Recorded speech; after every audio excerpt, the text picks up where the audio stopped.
Hello, my beautiful villagers and my tribe, along with my Teletubbies. You see, these women are outraged. They're outraged. And I'm not just talking about getting divorces. They're not outraged because they're tired of being abused and used. No. A lot of women are outraged right now because we have some leaders in the Republican Party, and they have made a new law, a new rule, that affects millions of women. I'm going to share some of the clips with you, and this is definitely for your reaction. And please hit the like button because it helps with the algorithms. This is for your critical review and educational purposes. Because a lot of these leaders, who's a part of the Republican Party, they have decided that women cannot travel freely outside of the United States if they might be pregnant. Yeah, you heard it correctly. Women are being told that before they can leave the country, they have to take a pregnancy test. Let me share this with you. Okay, here we go. So it's official. Republicans are moving forward with their plan to prevent women from freely traveling around the United States. So last year, when I said J.D. Vance wanted to prevent women from traveling around the United States, and they actually wrote it down in Project 2025, it's now moving forward with Montana's House Bill 609. This bill proposes that if a woman leaves the state and receives health care that Montana doesn't think should be legal in their state, they can punish her with up to 5 years in jail. And they're not telling us how they plan to prevent women from doing this. So maybe it'll be personal accusations, or maybe they will use digital surveillance, or they'll go through your financials, or they will demand your medical records. In this bill, they state that a woman would be trafficking the fetus. Again, the woman's body does not belong to her. It belongs to the state. And that's what they're saying in this bill. And be careful, because if this passes in Montana, it will go right across the United States, and there will be a federal bill, because that's the plan, because they wrote it down. And they're moving forward with Project 2025 in every single aspect. We were right when we warned people about Project 2025. So good luck with that. Gavin Newsom posted an ad showing two young women trying to drive out of the state of Alabama to a Planned Parenthood clinic. Before they can cross the state line, a policeman pulls them over and asks them to step out of the vehicle to take a pregnancy test. Miss, I'm going to need you to step out of the vehicle, take a pregnancy test. In the new world, according to Newsom, Alabama's latest tourist attraction is the roadside pregnancy test. Nothing says welcome to Alabama like a mandatory pit stop and P-cup souvenir. Pregnancy surveillance in Alabama is about as realistic as Newsom's commitment to public safety, which apparently involves letting everyone out of jail early for good behavior. I'm going to share this one with you just so we can keep our sense of humor of how redonkulous and ridiculous this is. Trump Republicans want to criminalize young Alabama women who travel for reproductive care. We're almost there.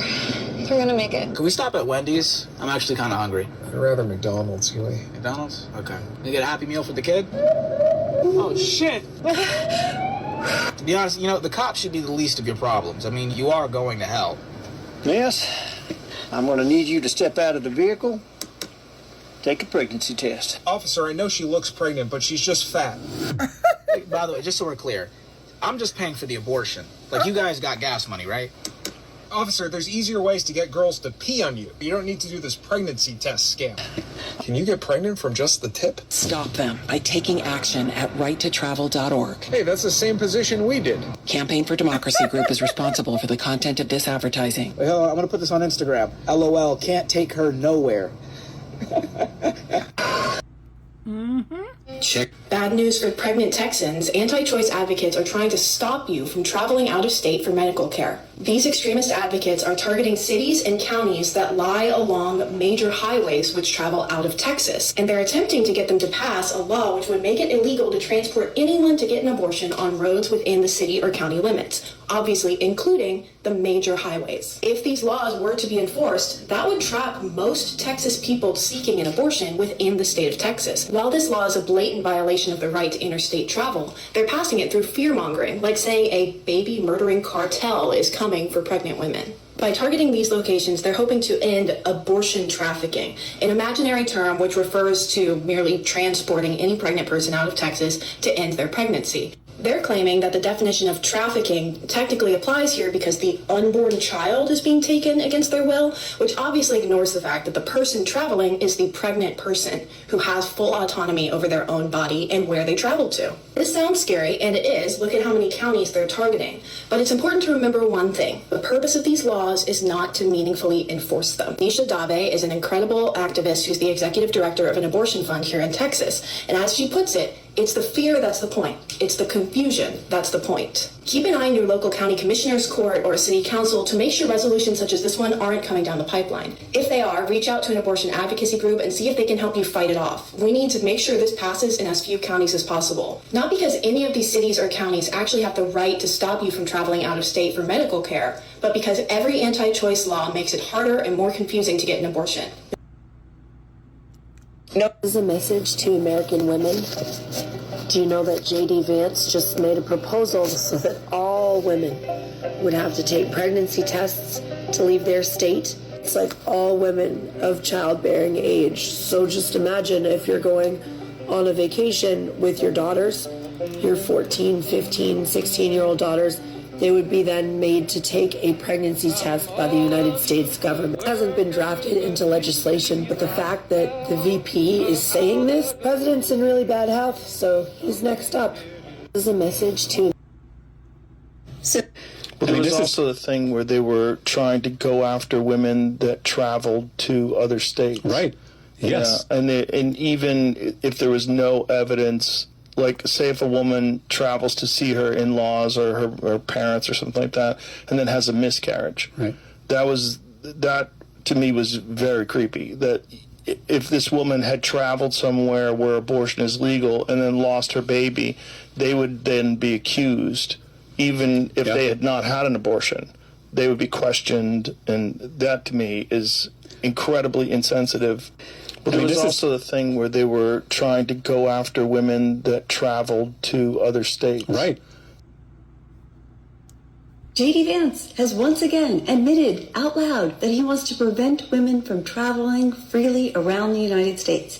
He just told a New York Times reporter, like I've been saying, that he wants a federal response to keep women from leaving their state to receive health care. Which means if you are a woman and you want to leave your state, you have to prove that you are not pregnant before you leave. Because if you are pregnant and you leave your state and you come back not pregnant, he wants to be able to prosecute you. Or he wants to prevent you from leaving the state all. And they want to prosecute you and give you up to 5 years in jail. Together. This is a law that would not apply to men. It would only apply to women. So if men want to leave their state to get whatever erectile dysfunction surgery or medication they need, feel free, but women are not allowed to leave. I have been screaming about this for months, and every time I say it, people say, "He didn't say that, you're a liar." Well, go ahead and check the New York Times interview, because he just said it. He confirmed it. He does not want women traveling freely around the United States. Now, what I want to say is something that's very important. I want you to really understand this. You know that I am a Christian. I am a God-fearing woman, and my faith is very important to me. It's everything. I believe in Jehovah God and in Jesus Christ. And I believe in trying to live a good life. At the same time, being a Christian, it doesn't mean I can't also be reasonable and compassionate when it comes to women's lives and pro-choice. I am pro-choice. I am. Because you see, there are many situations in the world that are painful and it's complicated. Some women are put in terrible positions where they're abused or they're taken advantage of, even by people who are supposed to love them, like their husbands. Some women, they face serious health problems, and their lives could be at risk if they can't get medical care, including an abortion. Being pro-choice doesn't mean I don't care about life. It doesn't. It means that I care about the people who are alive right now, about their safety, about their health, and their freedom to make choices about their own bodies. Jesus Christ taught us this, is to show understanding, mercy, grace, and kindness. He cared for people who were hurting, people who were judged unfairly, and people who were what? In very difficult situations. So when I say that I'm pro-choice, I'm not saying that abortion is easy or simple. I'm just simply saying that I believe in treating women with mercy, understanding, and compassion, just like Jesus would. I believe that women should have the freedom to make the decisions that are right for their own lives, their own health, and their own body, and their own, here it goes, circumstances, situations. And being a Christian is not about, better yet, it's about love. And that's why when I did my motivation and encouragement for today, I went to Galatians Chapter 2, I believe it is, where Jesus Christ put emphasis not on rules, regulations. Oh no. He cared more about people's situation. He cared more about the people. Now, the reason why I use Galatians Chapter 2 is because Paul, he was talking about a big argument he had with some leaders in the church. And some of them were saying, if you want to follow God, you have to follow all of these strict rules and regulations, like getting circumcised. But the Apostle Paul said, no, that's not the most important thing. What matters is believing in Jesus and following him with your heart. So those leaders, they was focused on the rules and the regulations. They didn't care about the people. They cared more about what people did on the outside, like following the rituals, than they cared about what happened on the inside. Now, Donald Trump and these Republicans claim to be Christians. Am I correct? Correct me if I'm wrong, and I will stand corrected. You see, the Apostle Paul and Jesus Christ himself cared about the people. He cared about their hearts, their faith, their struggles, and their lives. Jesus' whole message was about what?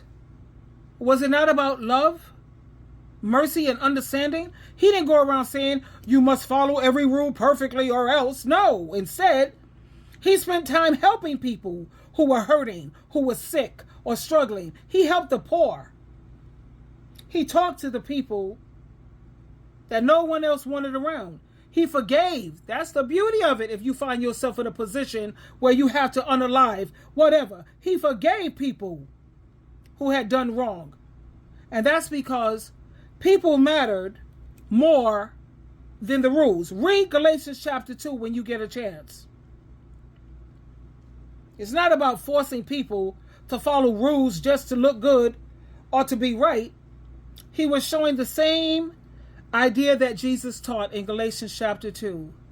God cares more about your heart and your actions toward others than just obeying a bunch of rules. So as I stated earlier, being pro-choice, that doesn't mean that I don't care about life. That's not what I'm saying at all. It means that I care more about the people who are alive and already here. I care about women's safety. I care about women's health and their mental health. A lot of women can't take another child. And like Jesus Christ, we're taught to show understanding, mercy, and kindness. I'm not saying when I say that I'm pro-choice, I'm not saying that abortion is easy or simple. I'm saying that I believe that women have got to be treated with more understanding. And I think that women should have control over their body, But let me tell you something. I want a man just for 3 months, 90 days. Please. I want a man to be a woman just for that short period of time. I mean, let's be serious, and we need to talk about it. And this is to every man who thinks that they have all these negative things to say about women. You know, you criticize women a lot. But like I said, could you survive 1 month or three, I gave it 90 days, living in a woman's body? First, let's start with the bleeding. We ain't gonna even talk about pregnancy and what it does to a woman's body. Let's start with this bleeding. 5 to 7 days a month, every single month. Pain, fatigue, tired, mood swings, cravings, cramps that feel like your insides are being twisted with no mercy. And guess what? You have a lot of women who are still out there working. You have a lot of women who are raising their children. They still show up and they push through. Tell me something, men. Could you? You complain about mood swings. Try carrying the weight of hormonal, especially with that pregnancy. I have 2 children, honey. I am speaking from experience. I want you to try. I suffered from postpartum with my son. I didn't have that with my daughter, but postpartum is when you better have somebody around because you will underlive the baby. And I had that. I had it not too long, though, because I don't know. I looked at my son. He was laying there on the bed. He was so helpless, and I just lost my postpartum immediately. At the same time, I had my mom who was there. She had 6 children, so she knows what postpartum is, and she stayed with me in the house and helped me through it. A lot of people don't have that type of support network.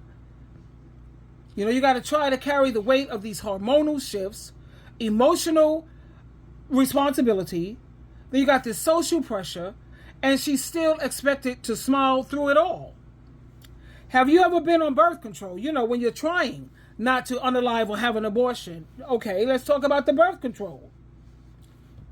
You know, those pills that mess with your hormones and your appetite and your mental health and your skin and your weight. Women take them because society decided that we're responsible for the consequences of sex, not you. When it's so simple for a man to just go in the clinic, you don't even have to go in the hospital. Just go in the clinic, get a vasectomy that's reversible, and handle that. It's called vasectomy. I don't see them pushing people at the borders. You can't go to, men can't go to other countries because they can't, you might be getting a vasectomy. Oh no. They're just targeting the women. A vasectomy, you don't have to take pills, have your moods and your hormones all jacked up, putting on weight like crazy, your skin is a mess, your appetite is all changed up. No. And if you think that the vasectomy is not going to be reversible, they have sperm banks. Put your sperm in a bank, save it up, so when you're in a financial position where you could take care of a wife and children properly, you could always have the sperm bank. Artificial insemination. If you don't have enough money for that, then you shouldn't be having children. You can't afford it. Now we see that society is putting all of this pressure on women. Now let's flip the script. Let's say you get hit in your testicles, and this is the best way I can help men to understand. I'm not trying to be vulgar, but have you ever been hit in your testicles? You've been on the ground in agony. You see, you know what that pain is like? That's how some of us feel every month. You see that pain? You only feel it like, how long does that last? How about this pain lasts every month? Not once in a while, monthly, like clockwork. And yet we're told to calm down, stop being so emotional, and act like a lady. You talk about women like they're too much, they're too demanding, too emotional, too complicated. But let's be real, for real. All women be asking for the minimum respect, loyalty, consistency, emotional maturity, and a partner who can carry his own weight. So no, women are not being gold diggers when they want a man who's a provider. They're survivors, they're nurturers, and they're warriors. And if the price of that is just wanting you to take care of, be financially responsible, my goodness. You don't get to shame women because they want to survive and they want to be happy. They want peace, be able to make progress. They want joy, and they want to keep their energy, and nothing, oh my God, freedom and peace. Oh my God. Nothing can replace that. And the thing that I find, that makes my blood boil and I'm in an outrage is that they have so many rules that they want to pose and weigh women down with, but they don't have any rules that apply to men. Men travel freely, even if they have medical issues like erectile dysfunction. Yeah. Men are trusted to make choices about their own bodies. Men are allowed to take care of themselves, their health, and their lives without being controlled.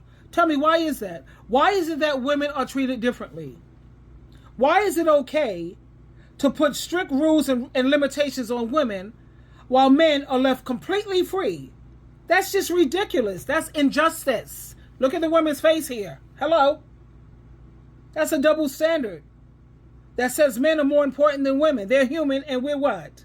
They get to live their lives and women are supposed to just suffer theirs. Women are just as valuable, just as smart, and just as capable as any man. Imagine if someone told you that you couldn't leave your house or your state or your country because of who you are or because of what's happening in your body. That's terrifying. That's controlling.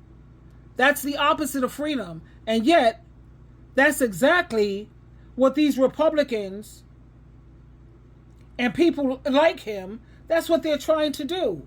We have to understand something understand this very clearly. Controlling women's bodies and restricting their freedom is not just unfair, it's wrong. It's a direct attack on women's rights and on basic human dignity. No one should be told that their body makes them have less freedom. What?